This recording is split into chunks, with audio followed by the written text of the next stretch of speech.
अगर आप भी परमानेंट असिस्टेंट प्रोफेसर बनना चाहते हैं तो आज की वीडियो बहुत ही इंपॉर्टेंट होने वाली है आपके लिए।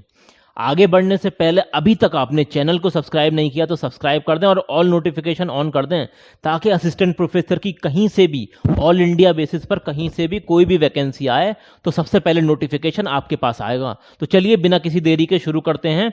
सबसे पहले कॉलेज की वेबसाइट पर चलते हैं directly. Bharati college Delhi university का कॉलेज है, परमानेंट वैकेंसी है। यहां से एडवर्टीजमेंट डाउनलोड कर सकते हैं आप। ठीक है, डायरेक्टली यहां से एडवर्टीजमेंट आपको मिल जाएगा। ये है इसका ऑफिशियल नोटिफिकेशन भारती कॉलेज का। ये जो वैकेंसी है ये छोटी मोटी नहीं, ये परमानेंट वैकेंसी है। जी हाँ, परमानेंट वैकेंसी है। और यहां पर 57,700 से लेकर 1,82,400 तक की सैलरी आपकी होने वाली है। 7th पे कमीशन के हिसाब से, एकेडमिक पे लेवल 10 के हिसाब से असिस्टेंट प्रोफेसर की ये वैकेंसी है। और अभी हाल फिलहाल में ये अभी 2-3 दिन पहले ही नोटिफिकेशन निकला है। अक्टूबर की 31 तारीख तक आप अप्लाई कर सकते हैं, ये लास्ट डेट है इसकी। सब्जेक्ट की अगर हम बात करें तो देखिए, सब्जेक्ट यहां पर कॉमर्स है, इंग्लिश एंड जर्नलिज्म है, हिस्ट्री है, FCW है, सोशियोलॉजी है, साइकोलॉजी है, मैथमेटिक्स है, पॉलिटिकल साइंस है। टोटल मिलाकर 15 वैकेंसी हैं। अब जो भी हैं वो आपके सामने हैं।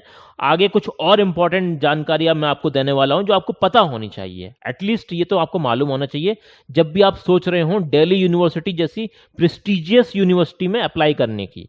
तो देखिए, ये इसकी लिंक है, यहीं से आपको अप्लाई करना है।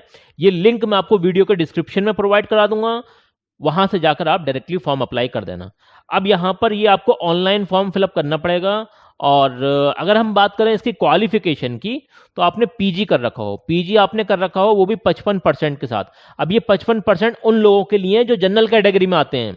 ठीक है, उसके साथ साथ जनरल कैटेगरी वालों की अभी मैं बात कर रहा हूं, नेट या फिर पीएचडी, इन दोनों में से एक आपके पास है तो बिल्कुल आप अप्लाई कर सकते हैं। बिल्कुल आप अप्लाई कर सकते हैं। लेकिन एक बात मैं आपको बता दूं अंदर की, दिल्ली यूनिवर्सिटी बहुत प्रेस्टिजियस यूनिवर्सिटी है। सारे जो अच्छे अच्छे लोग हैं वहीं पर अप्लाई करना चाहते हैं। तो जो लोग पीएचडी होल्डर हैं, जिनके पास ऑलरेडी नेट जेआरएफ है, तो ज्यादातर ये लोग दिल्ली यूनिवर्सिटी, जेएनयू, जामिया अलीगढ़ मुस्लिम यूनिवर्सिटी, जो सेंट्रल गवर्नमेंट यूनिवर्सिटी है, वहां पर ही ज्यादातर ये लोग अप्लाई करते हैं। ठीक है, तो भाई कंपटीशन बढ़ा देते हैं, खाली नेट पे होना मुश्किल हो जाता है।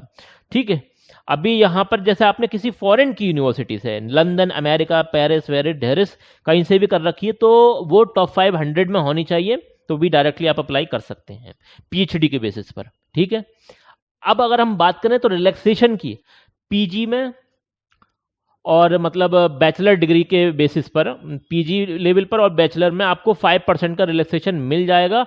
अगर तो आप इन कैटेगरी से आते हैं, SC ST OBC या फिर PWBD, ये सारे जो कैटेगरी है इन सब में आप आते हैं, तो अगर आपके पास 50% भी हैं तब भी आप अप्लाई कर सकते हैं। ठीक है ना, मास्टर डिग्री में और बैचलर में। ये बात हो गई इंपॉर्टेंट। हाँ, पीएचडी आपकी रेगुलर मोड की होनी चाहिए। थीसिस जो आपकी सबमिट होनी चाहिए, उसमें एक्सटर्नल एग्जामिनर कम से कम 2 तो होने ही चाहिए। ओपन पीएचडी का आपका वाइवा वॉइस होना चाहिए और कम से कम 2 आपके पास पब्लिकेशन होने चाहिए, रिसर्च पेपर पब्लिकेशन। ठीक है ना, एटलीस्ट 2। और उसमें से एक तो ऐसा होना चाहिए जो कि यूजीसी के केयर लिस्टेड जर्नल के अंदर पब्लिश होना चाहिए।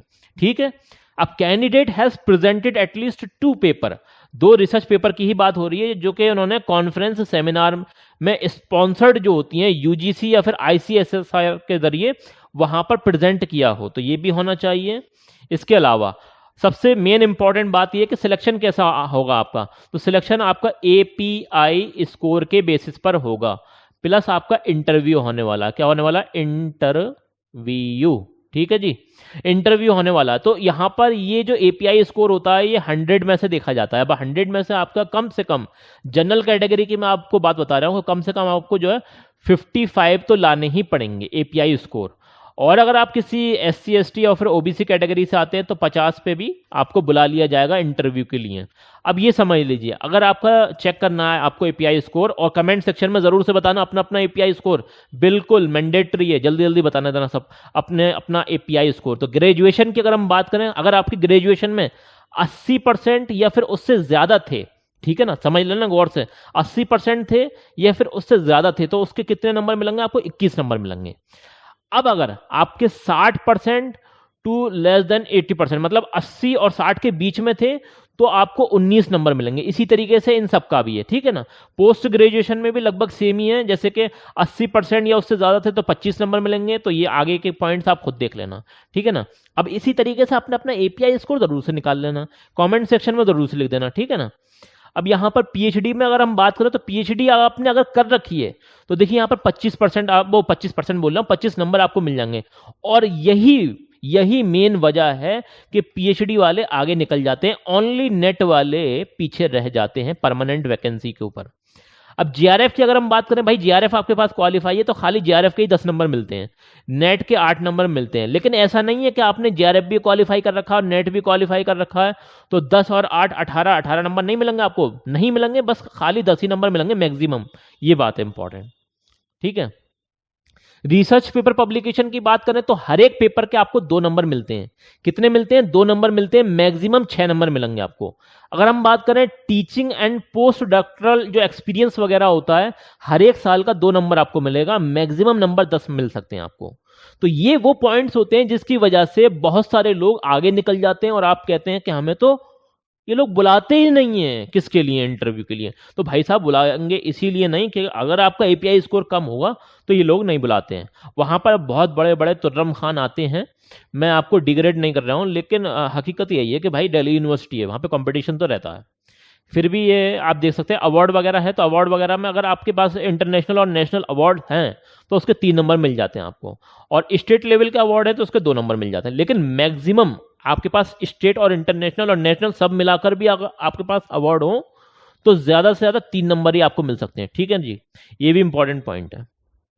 अब यहां पर एक बहुत ही इंपॉर्टेंट पॉइंट वो ये है कि जैसे आपने कहीं पर टेम्पररी या फिर एडहॉक या फिर कॉन्ट्रेक्चुअल या फिर पोस्ट डॉक्टरल, जिसे पीडीएफ वगैरह भी कहते हैं ना, तो उस पर अगर आपने एक्सपीरियंस हासिल कर रखा है, वहां से आपने पढ़ाया है या फिर जो भी कुछ किया है वहां पर रिसर्च वगैरह करिए, तो उसका एक्सपीरियंस तभी काउंट होगा जब उस वहां पर आपको जो सैलरी मिली थी वो उतनी होनी चाहिए जितनी as a permanent assistant professor को मिलती है, प्लस डीए वगैरह भी मिलता है।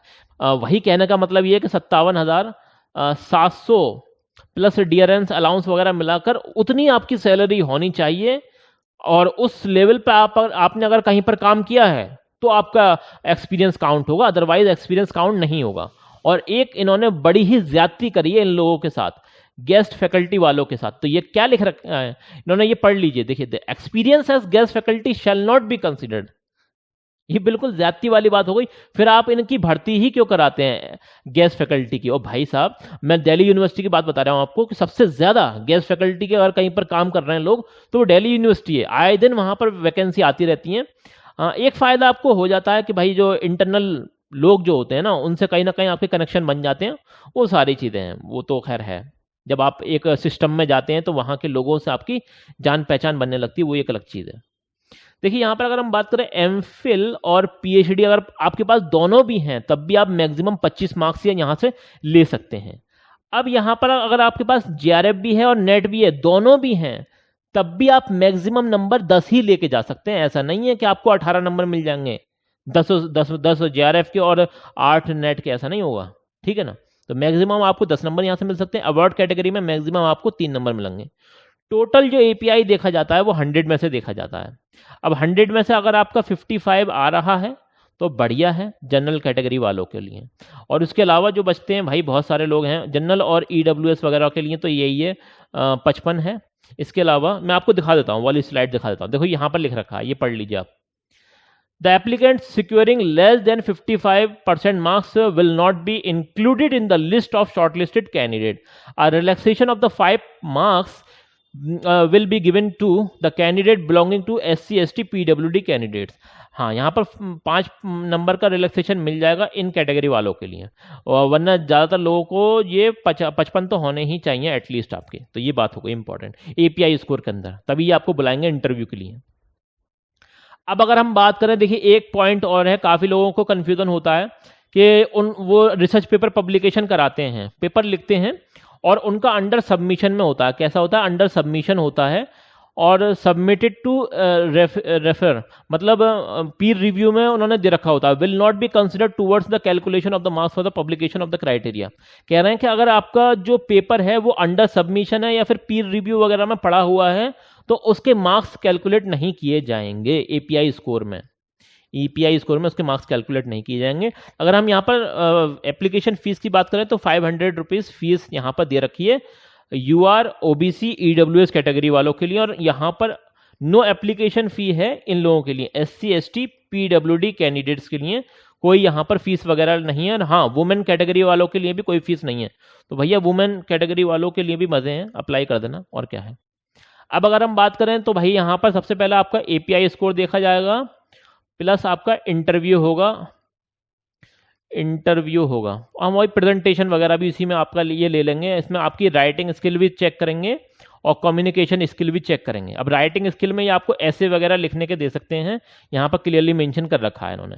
बाकी आपका पीपीटी दे देंगे आपको, पीपीटी आपके पास होगी भी, तो पीपीटी के जरिए आपको स्लाइड्स वगैरह पे आपको चीज़ें मेंशन करनी पड़ेंगी, पढ़ाना पड़ेगा, दिखाना पड़ेगा भाई किस तरह से आपका जो है मतलब कम्युनिकेशन स्किल है, टीचिंग का क्या स्किल है आपकी, वो शो करनी पड़ेगी आपको पीपीटी के थ्रू। ये सारी चीज़ें भी होती हैं, वो आपको पता होगा, प्रेजेंटेशन कराते हैं, ठीक है।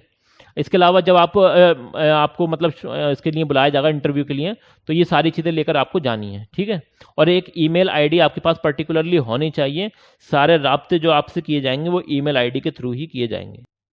देखिए ये इसकी ऑफिशियल वेबसाइट है, यहाँ से आपको ये नोटिफिकेशन मिल जाएगा, यहाँ पर आप क्लिक करेंगे तो नोटिफिकेशन आप यहाँ से डाउनलोड कर सकते हैं भारती कॉलेज का।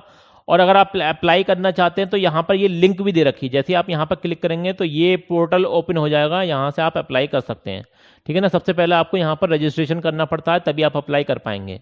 फिर भी कोई बात समझ में ना आए तो ये है आपका चैनल रोजगार अपडेट विद आदिल खान, जहाँ पर असिस्टेंट प्रोफेसर की वैकेंसी आती रहती हैं। कोई दिक्कत कोई परेशानी हो, कमेंट सेक्शन आप ही लोगों के लिए बनाया गया है।